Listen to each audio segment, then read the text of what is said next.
যে জিনা এবং ব্যভিচারের শাস্তি আপাত দৃষ্টিতে বাহ্যিক দুনিয়াতে স্বাভাবিকভাবে কোনো মানুষ শুনলে আঁতকে ওঠে, কাইপা ওঠে, লাফ মাইরা ওঠে যে কি ভয়ঙ্কর শাস্তি, কি ভয়ঙ্কর কিছু।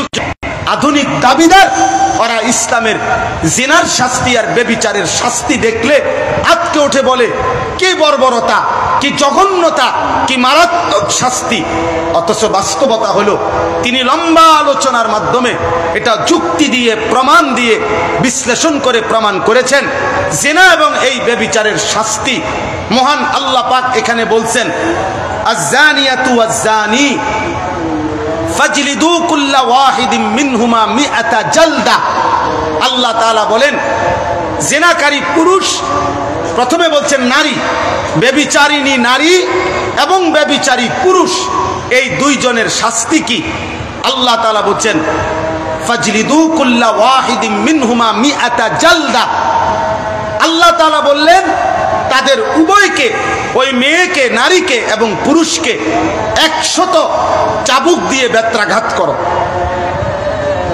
চামড়ার উপরে বেত্রাঘাত করো। মিআতা জালদা, আরবিতে চাবুক বলাই হয় যেটা চামড়া দিয়ে বানানো হয়, যার কারণে এই চামড়ায় তৈরি চাবুক দ্বারা তার দেহে, তার শরীরে 100 করে বেত্রাঘাত করো। তাফসীরের মধ্যে বিস্তারিত ব্যাখ্যা আছে।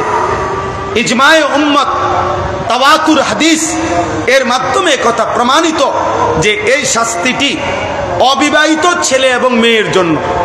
কোনো মেয়ে যদি অবিবাহিত হয়, কোনো ছেলে যদি অবিবাহিত হয়, তাহলে তাদের জিনা ব্যভিচারের শাস্তি হলো 100 চাবুক দিয়ে বেত্রাঘাত। কিন্তু আল্লাহর নবী সাল্লাল্লাহু আলাইহি সাল্লামের বিশুদ্ধ হাদিস, কোরআনুল কারীমের মানসুখকৃত আয়াত, যেটা মুতাওয়াতির হাদিসের দ্বারা প্রমাণিত, যে বিবাহিত পুরুষ এবং নারী যদি জিনা করে, যেটাকে আমাদের সমাজে পরকিয়া বলে, অর্থাৎ বিবাহিত পুরুষ জিনা করেছে, বিবাহিত নারী ব্যভিচার করেছে, তো আল্লাহর বিধান হলো তাকে পাথর মেরে রজম, হত্যা করা, তাকে এই পৃথিবী থেকে বিদায় করে দেওয়া, এই পৃথিবী থেকে নিশ্চিহ্ন করে দেওয়া, নিশ্চিহ্ন করে দেওয়া। আল্লাহ তাআলা বলেন ওয়ালা তাখুযকুম বিহিমা রাফাতুন ফি দীনিল্লাহ।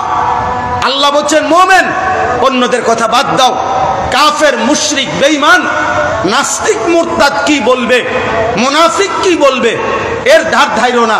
তবে তোমরা মুমিনদের কাছে, ইমানদারের কাছে আমি আল্লাহ বলে দিলাম যে আমি আল্লাহ আরহামুর রাহিমিন, আমি রহমান, আমি রাহিম, আমি সত্তার, আমি আল্লাহ সেই মালিক যে বান্দার গুনাহ গোপন রাখি, বান্দার গুনাহ লুকিয়ে ফেলি।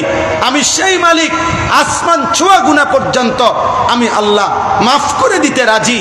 কিন্তু আমি আল্লাহ বললাম জিনা এবং ব্যভিচার যদি নিশ্চিত প্রমাণিত হয় শরীয়তের বিধানের আলোকে, তাহলে এদেরকে অবিবাহিত হলে 100 বেত্রাঘাত করা আর বিবাহিত হইলে পাথর মেরে হত্যা করা, এই বিধান কার্যকর করার ক্ষেত্রে তোমাদের কারো অন্তরে যেন এক জাররা বিন্দু পরিমাণ কোনো দয়া মায়া না আসে। এখানে আবেগ দেখায়ও না, এখানে ভালোবাসা দেখায়ও না, এখানে সস্তা আহ্লাদ দয়া মায়া দেখাবে না। আমি আরহামুর রাহিমিন, আমি রহমের দরিয়া, রহম আমার থেকে আসে, দয়া মায়া আমি আল্লাহর থেকে আসে। আমার সিফাত দয়া মায়া, সেই দয়া মায়ার সিফাত আমি রহমান রাহিম, আমি সিদ্ধান্ত দিলাম।